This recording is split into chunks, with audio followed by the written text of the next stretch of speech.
Diolch ni a fi'n mentro tenor fan hyn am y tro gyntaf ers spel, ond y peth da bod ni ar mute. Wel, croeso i chi, a diolch i chi am ymuno. Fel mae'n siŵr bod chi wedi deall erbyn hyn, da ni'n dilyn yr un gwersi ac yma'r ysgol Sul yn ei wneud pawb yn ei gartref ei hun. A dyma'r adnod i ddysgu heddiw o Salm 77, Ti yw'r Duw sy'n gwneud pethau rhyfeddol. Ti yw'r Duw sy'n gwneud pethau rhyfeddol. Atgoffa'n hunain o'r angen am ddisgwyliad yn ei perthynas efo Duw. A dwi angen atgoffa fy hun o hynny. Roedd Irwen yn gofyn i mi ar y cychwyn, ydy Hywel yn well? A mae'n rhyw gwestiwn dwi'n yn licio i glywed bellach oherwydd yr un ateb sydd gennai rhywbeth tebyg. A mae'n beth chwythig ddim yn medru deud yn bod hi'n well. Ac eto, dwi angen bod yn ddisgwylgar. Jyst i'ch llenwi chi mewn, rhyw gyflwr sydd gennai fel dwi'n medru gwneud bob dim mwy na lai yn iawn ynddo'i hun, ond mae'n defnyddio llawer iawn mwy o egni ac yn yngadal i yn flinedig, ac os ydw i'n mynd yn flinedig, mae'r symptomau y clefyd oedd gen y cychwyn yn dod yn ei ôl. Felly mae'r stori sydd gen ni heddiw yma yn siarad i'n nghyflwr i. Mi dwi eisiau i Iesu ddod heibio i mi a gafal yn fy llaw a dweud, wel nid fy ngeneth, ond i ddweud hogyn cod. A dwi eisiau clywed y geiriau yn hynny i fy ysbryd heddiw yma. Ond dyma un o'r storiau hyfryd sydd yn yr Efengylau, stori echad. Mae yna stori yn ei chanol i wrth gwrs am y ferch y ddynes a'r weidlif, ond da ni'n mynd ar ôl hynny heddiw yma. Mae yna blethu y storiau efo'i gilydd, ond dim ond mwyn cadw pethau yn symlach, da ni am ganolbwyntio ar Jairus a'i ferch. Arweinydd yn y synagog, disgrifio fe fel, ac yn ymwneud sy'n jyst rhoi mymryn o gefndir beth ydy synagog i chi. Ystyr y gair ydy cynulleidfa. Cynulleidfa, pobl yn dod at ei gilydd. A mi roedd y synagog felly yn fan i addoli, lle roedd angen 12 gŵr Iddewig i ffurfio synagog. Felly chi'n clywed am Paul a'i deithiau cenhadol yn cyrraedd fan ac yn mynd i'r synagog. Wel, beth wedi digwydd o'r 12 o Iddewon yna o leia wedi penderfynu dod at ei gilydd i ffurfio cynulleidfa.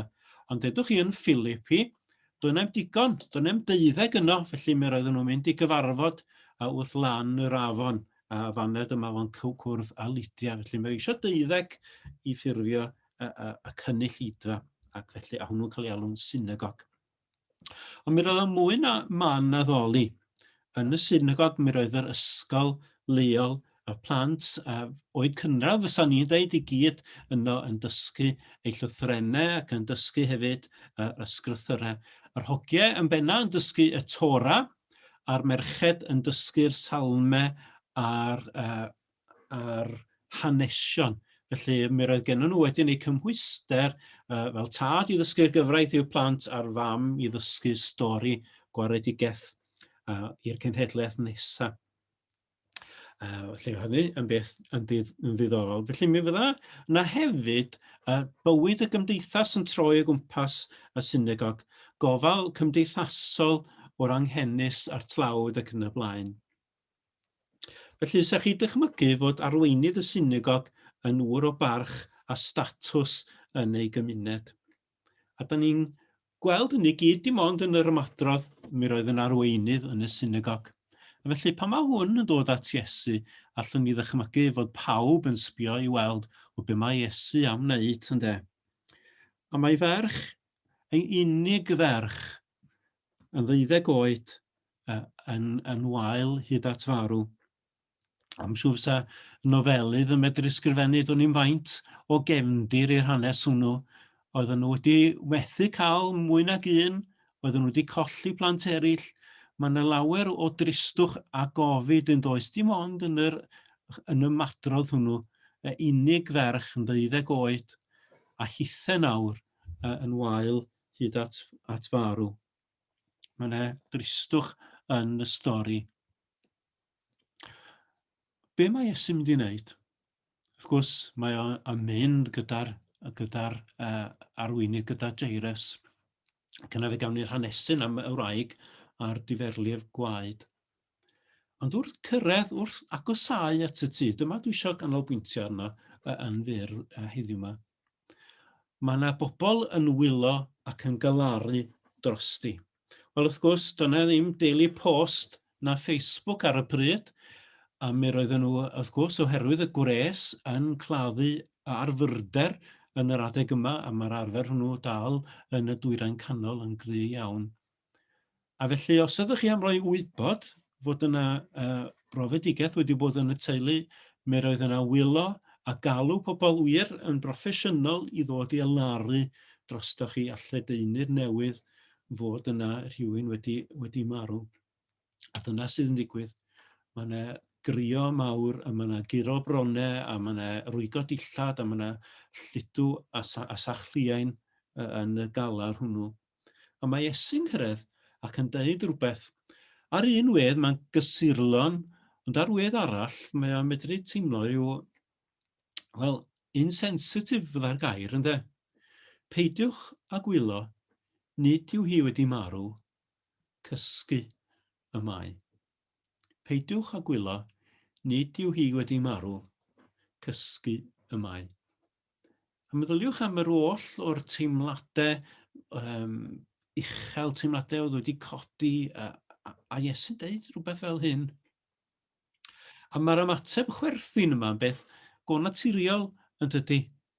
Wel, rhyw embarrassed chwerthin gan rei, mae'n siŵr, rhai eraill yn ei wawdio, rhai eraill falle'n chwerthin mewn ffordd blin am ei bod yn sicr ei bod hi wedi marw. Mae'n stori dynol iawn yn dydy. A mae Iesu yn mynd i mewn, gawn ni manylion yn ambell i efengil arall yn sôn mai dim ond y teulu ac un neu ddau o'r disgyblion ath i mewn i'r tŷ. Ond mae Iesu yma'n siarad yn dydy â sawl cynulleidfa, a pha un yda ni falle yn uniaethu ag o. Yda ni rhan o dyrfa yn arsyllu i weld beth sy'n digwydd. Yda ni ymhlith y galarwyr cyhoeddus, yda ni'n pasio barn ar yr hyn sydd yn digwydd. Yda ni ymhlith y disgyblion yn awyddus i ddysgu a rhyfeddu at yr hwn sydd yn ei harwain. A theulu Jairus. Mae'n anodd yn dydy ddychmygu beth yn mynd trwy eu calonnau hwy. Wedi gobeithio fydde Iesu'n iachau ag eto mae'n ymddangos yn rhy hwyr. Ac eto, tybed.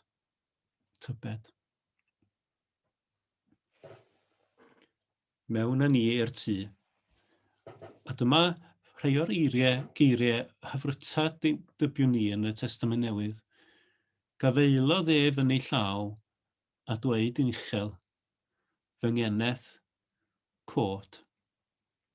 Mae Marc yn rhoi yr Aramaeg i ni. Talitha cwm. Mae'n siŵr bod ni wedi dysgu hynny yn blant yn do. Talitha cwm. Fy ngeneth cod. Do'n i'm os ydi can John ac Alun yn cronni yn eich pen efo'r geiriau yna. Gafael yn fy llaw. A dyna'r gwahoddiad, y darlun yn y stori yma. Dwi eisiau chi fynd hefo chi. Weithiau mae cael darlun fel yma yn gymorth i'n ffydd, yn gymorth i ni yn ein gweddiau.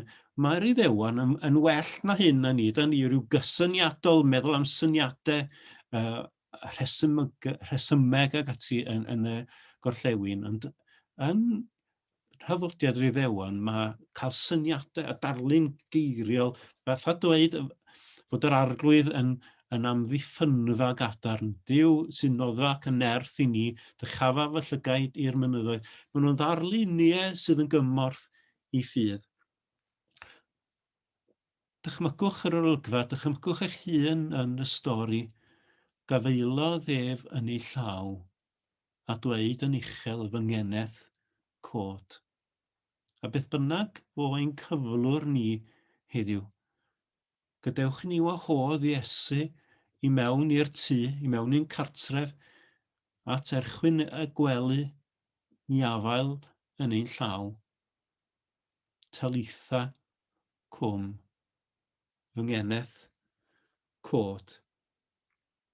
Ac yna wrth gwrs y rhyfeddod a'r syndod ac eto a Dyw sy'n gyno ni sy'n gwneud pethau rhyfeddol, yna dychwelodd ei hysbryd a chododd ar unwaith. A mae'r gair ysbryd yma yn yr Hebraeg, a rhywbeth tebyg yno ni yn y Gymraeg yn does, mae perthyn i'n hysbryd, fel da ni'n meddwl amdano beth ysbrydol, ond yna hefyd ein hanadl ni, a wedi'n ysbrydoli, inspire, expire, bywyd anadl, mae o'n dychwelyd i'r ferch ar unwaith. A mae yna addewid o wyrth ysbrydol yma i ni hefyd, ond i ni adfail yn ei law a clywed i eiriau fy ngeneth cod, fy mab cod, a thimlo hi'n hysbryd yn dychwelyd, ac i'n unau fod yn ifydd a chodi ar unwaith. Gyrchmynodd ef roi iddi rhywbeth i'w bwyta. Iesu yn ymarferol ynde. A'r gofal yma, mwy na dim ond geiriau, mae yna ofal am ei bywyd cyfan iddi. Fel clywson ni gan Andrew wythnos diwetha, mae'r storiau yma mewn rhyw adran yn delio gydag ofn. Ofn da ac ofn drwg. A does dim eisiau ni bod ag ofn, ag eto, fel y gwelwn ni'n yr adnod ola, mae yna syfrdan yma, mae yna le i ni fod â pharchedig ofn a Iesu. Mae'r storiau hefyd wedi clymu efo'i gilydd, yn enwedig yn Efengyl Marc a'r 5 bennod a'r 6 bennod, am i ni sylwi ar y rhai sydd yn gwrando ar Iesu. Mae'r storm yn gwrando, mae'r un yn meddiant cythreiliad yn gwrando, mae'r ddynes a gweidlif yn gwrando, mae hefyd y ferch yma, y ferch sydd wedi'n gadael ni yn clywed ac yn ufuddhau. A'r cyferbyniad yn y stori nesaf yn Marc ydy y rhai yn y synagog yn Nazareth ddim yn gwrando. Wel, beth amdano ni? Yda ni yn gadael i eiriau Iesu lefaru wrth ein hysbryd? Yda ni am godi a'i ganlyn? Dychwelodd ei ysbryd. Wrth gwrs, mae yna obaith mwy gyda ni does. Mae'n anodd gweld yr Iesu'n dod heibio i'n hanwyliad ac yn ei codi nhw'n llythrenol o wely angau, ond mae yna gyfeirio ymlaen yn does at stori'r atgyfodiad. A mae yna adlais o'r hyn ddwedodd yr angylion. Pam yr ydych chi'n ceisio ymhlith y meirw yr hwn sy'n fyw? Nid yw ef yma, a mae wedi ei gyfodi. A da ni'n gweld y stori yma'n paratoi'r ffordd i ni feddwl am yr atgyfodiad hwnnw. Rhywbeth i ni feddwl amdano, rhywbeth i ni afael yn ei law ar gyfer y daith a norfod hwnnw. Ond ar ochr yma i'r llen, mae'n obaith hefyd i ni yngweithred Iesu yn y gafael yn ein llaw. Gadewch i ni yn awr adael iddo lefaru wrthym. Dewch i ni ymdawelu a gadael i'n hysbryd fel petai ddychwelyd wrth i ni dreulio amser yn ei gwmni, wrth i ni dderbyn fwyd ysbrydol ganddo. Dewch ni weddio. Ti yn wir yw'r Duw sy'n gwneud pethau rhyfeddol. Da ni'n diolch i ti am y stori hyfryd yma. Da ni'n diolch bod ni'n plant arglwydd heddiw yn cael edrych ar y stori gyda ni. A da ni'n mwynhau y stori, mae mor gyfarwydd, mae mor dyner, mae mor gynnes. A'r geiriau hyfryd yna, talitha cwm, cod fy merch, ddwy heibio i ni arglwydd, beth bynnag arglwydd fo'n cyflwr, beth bynnag fo ein amgylchiadau, a gafael yn ein llaw. A gad i ni arglwydd glywed dy eiriau, i ti ein codi ni. I'n codi ni arglwydd o'n difaterwch, i'n codi ni arglwydd o'n heuogrwydd, i'n codi ni arglwydd o'n gwendid. A boed i ni deimlo adferiad ysbryd yn dy gwmni. I ni fedru canu sicrwydd bendigaid, i ni medru ddweud dyma fy stori, dyma fy nghân. Diolch dy fod ti'n gryfder sydd yn dal y pwysau i gyd. Diolch Diolch iddo byth am gofio llwch y llawr. Amen.